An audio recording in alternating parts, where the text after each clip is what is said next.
Voici la correction de l'exercice 3. Il s'agissait de trouver les droites parallèles et perpendiculaires entre elles et de compléter le tableau avec le symbole parallèle ou perpendiculaire. Alors, si on regarde bien ce dessin, il y a donc plusieurs droites de tracé. La droite D qui est là, D1, D2, D3, D4 et D5. Il faut vérifier celles qui sont parallèles entre elles et celles qui sont perpendiculaires. Donc je vais commencer par regarder la droite D ici. Je viens mettre mon équerre sur la droite D. Je viens positionner ma règle de l'autre côté de l'angle droit. Et si je décale ma règle, je vois que j'arrive ici bien aligné sur la droite D2. Ça veut dire que D est parallèle à D2. Et si je poursuis encore, je vois que j'ai encore D1 qui est bien aligné ici. Donc D est parallèle à D2 qui est aussi parallèle à D1. Donc si je résume tout ce qu'on vient de voir, on voit que D est parallèle à D1, que D est parallèle à D2. Donc que D est parallèle à D1, on va le retrouver ici. Que D1 est aussi parallèle à D2, que D2 est parallèle à D ici, et que D1 est parallèle à D2, on le retrouve aussi ici. Donc il faut déjà cocher toutes ces parallèles. Juste une remarque ici, D par rapport à elle-même, les droites par rapport à elles-mêmes, ne sont ni parallèles ni perpendiculaires. Donc toutes ces cases là en diagonale, à chaque fois c'est la droite par rapport à elle-même. Par exemple ici D par rapport à D2. On ne cochera ni perpendiculaire ni parallèle, puisque une droite n'est ni perpendiculaire ni parallèle à elle-même. Alors, si je regarde après le dessin, d'autres droites parallèles, on a l'impression que D3 et D4 sont parallèles. On va le vérifier de la même façon. Je place mon équerre sur la droite D4.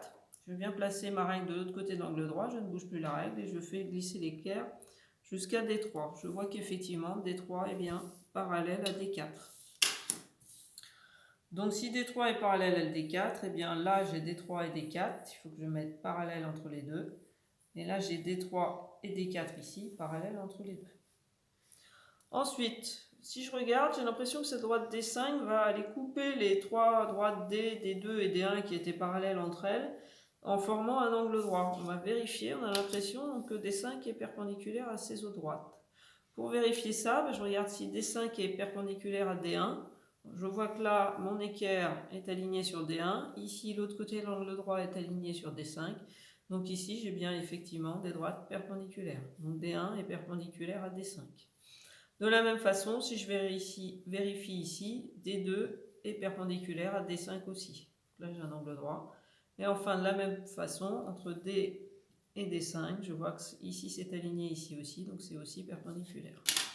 Donc par rapport à ce que je viens d'écrire sur mon dessin, D5 est parallèle à D1, est perpendiculaire à D1, à D2 et à D. Donc D5 est perpendiculaire à D, on le retrouve ici.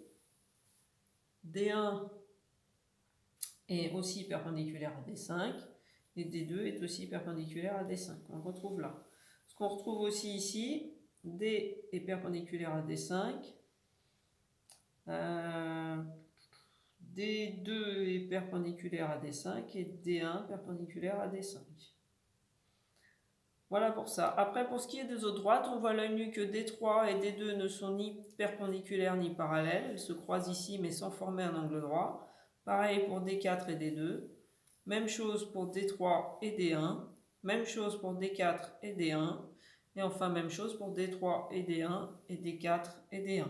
Donc il n'y a pas d'autres droites qui sont parallèles et perpendiculaires. Donc il ne fallait cocher que ces cases-là.